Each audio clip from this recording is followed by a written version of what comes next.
Bonjour à tous, bienvenue dans cette nouvelle vidéo du lundi, c'est David pour le sentiment de marché concernant le marché des cryptos avec l'analyse du Bitcoin. On va voir également aujourd'hui assez rapidement les dominances car il n'y a pas vraiment d'évolution, on est toujours en train de travailler les supports et également le total market cap où également on est sur le support, donc on est bien assis dessus. On teste tout ça en ce moment, on teste la force des acheteurs, la volonté des vendeurs. On va voir qui va gagner dans cette bataille. C'est une grosse bataille en ce moment que se livrent les acheteurs et les vendeurs. Et évidemment, ces derniers temps, on s'est bien aperçu que le marché des cryptos suivait le marché des actions. Donc, à savoir si le marché actions, notamment SP500 et Nasdaq, ont terminé leur correction et vont repartir vers le haut, vers les sommets, ou bien continuer à faire un petit rebond et descendre encore plus bas. L'avenir va nous le dire, mais là en ce moment on est sur un petit rebond, à voir si nous avons une confirmation de tout ça dans les semaines qui vont suivre. Donc tout le mois de juin va être important. Voilà, donc on commence avec l'analyse du Bitcoin. On est en hebdomadaire, donc semaine, donc vous voyez, hein, cette résistance oblique a pour le moment bien tenu, tient bien, et on a donc le rebond ici. Alors je vais mettre les volumes, vous voyez, hein, donc lors de la semaine autour du 9 mai, on a eu une grosse semaine avec un volume important. Alors est-ce que ça permet de reprendre de l'élan pour repartir vers le haut? On va voir tout ça. Dans le futur, le MACD aussi, la MACD s'oriente plutôt vers la hausse et le RSI étant assez bas, donc c'est la force. Voilà, donc bon, à voir si ce rebond va être suffisamment important pour casser la dynamique baissière. Hein, le RSI voilà, il est baissier comme le prix. Alors on va regarder en daily. Bon, déjà ça fait plaisir, on a enfin des semaines positives. Bon, c'est pas des grandes semaines positives, mais au moins on a arrêté l'hémorragie. Donc on voit bien qu'on est assis sur la résistance, sur le support oblique, hein, depuis quelques temps. On est bien assis dessus. Et là aujourd'hui on a eu un beau rebond. À voir l'ouverture des marchés actions américains pour voir si cette tendance se confirme. Car on a souvent des surprises le lundi aux alentours de l'ouverture des marchés américains. Et donc on a toujours, vous voyez, hein, la semaine dernière, je vous avais dit précédemment que les 32 000 c'était quand même quelque chose. Et bien on est allé le tester et là on se retrouve coincé entre ces deux zones. Alors qui va craquer? Soit la résistance des 32 000, soit le support oblique qui maintenant se situe autour des 30 000. Donc là on devrait vraiment batailler ici et ça peut durer encore quelques temps, hein, c'est possible. Voilà. Ça peut durer en fait jusque fin juin, vous voyez, hein, jusqu'au 30 juin ici en bas. Donc si vraiment ça se resserre là, on va voir un mouvement important, très important. Plus ça se resserre longtemps, plus on a un mouvement important. Donc les 32 000 cassants, ensuite on ira chercher la résistance oblique qui est autour des 34 000. Alors 34 000 quand on est en fin juin, mais actuellement on est autour des 37 000. Et donc ça descend au fur et à mesure du temps. Voilà, c'est pour ça qu'on appelle ça oblique. Donc c'est dynamique en fait, c'est une résistance dynamique, hein, qui bouge. Comme le support est dynamique ici. Voilà, c'est la psychologie des acheteurs et des vendeurs s'inspire de ces lignes-là et pour placer leurs ordres d'achat et de vente. Si on veut rentrer un petit peu plus dans les petites time frames, donc en 4 heures, je vais même le mettre en 1 heure. En 1 heure pour voir que on a eu une petite consolidation, si le graphe veut bien. Voilà, on a eu une consolidation, hein, je vous en avais parlé lors d'une vidéo, je sais plus si c'était la dernière ou celle d'avant. Donc on était en consolidation ici et on avait une petite résistance oblique qui se mettait en place, hein, vous voyez, hein, là où ça a touché plusieurs fois.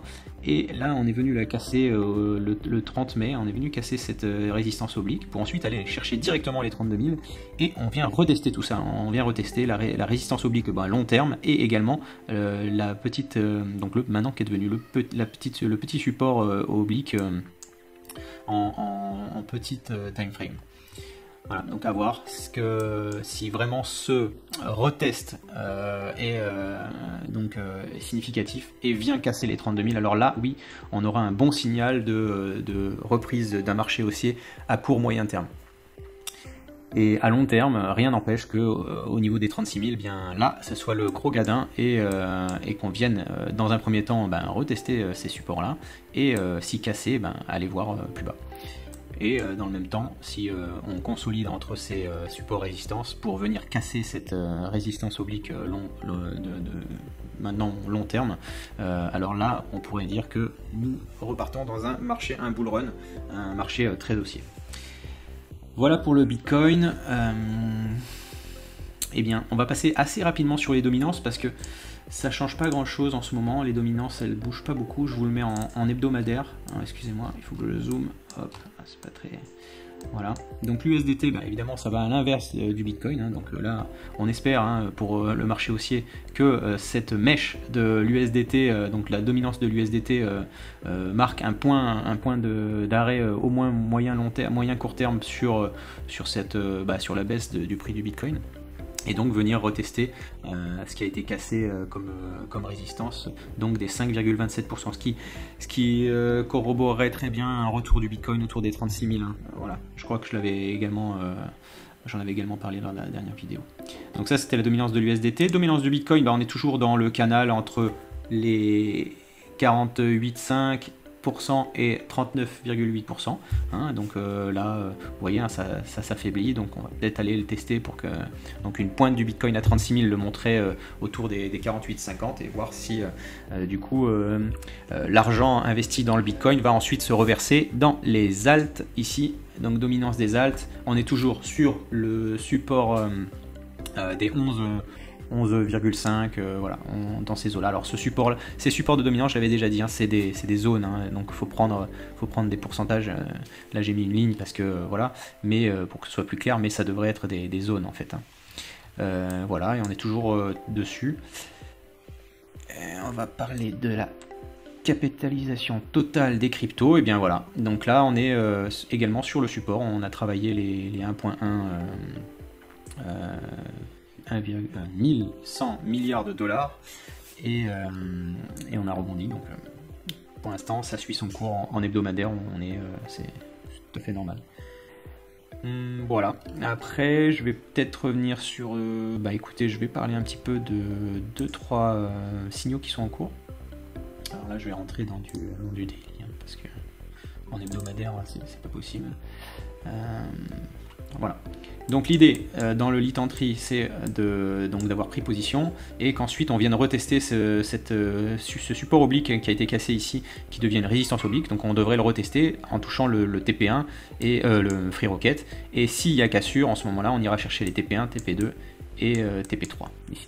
Donc, vous voyez, pourquoi TP1? Alors TP1, c'est en fait ici. C'est la résistance qui maintenant a été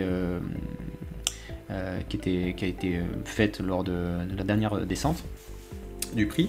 Ensuite on a TP2 qui est là également juste avant, vous voyez, c'est descendu là, donc ça a testé plusieurs fois, donc je vais le répéter, mais c'est le support qui devient une résistance. Donc s'il y a un retest, on aura un rebond vers le bas, obligatoirement ça ne va pas traverser en un coup, donc on prendra nos gains à ce niveau là. Et puis dans un cas de marché vraiment haussier, un retour de la confiance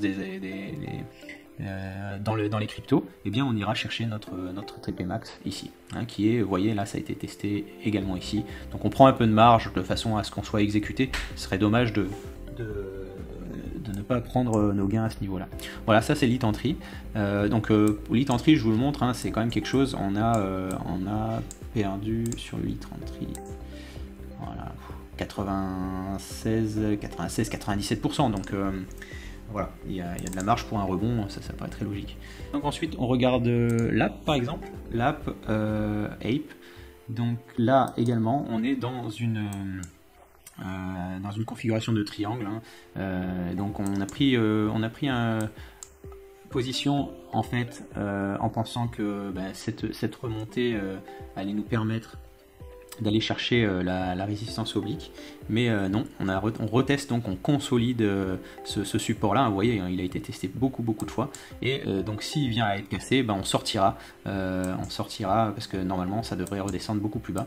Et à l'inverse, comme on voit qu'on consolide énormément et que ça se resserre, on peut espérer que la puissance la puissance des acheteurs vienne casser cette résistance oblique, et dans ces cas-là, on aurait nos take profit qui seraient en très bonne position pour être exécutés. Voilà, c'était des petits exemples de signaux qui sont actuellement dans l'application. Il me reste juste à vous souhaiter une bonne semaine en espérant que on ait des très bonnes nouvelles venant des marchés américains et que ça rebondisse sur notre marché des cryptos. Je vous souhaite une bonne semaine donc, et je vous dis à lundi prochain pour une nouvelle vidéo. Merci à tous, bonne journée.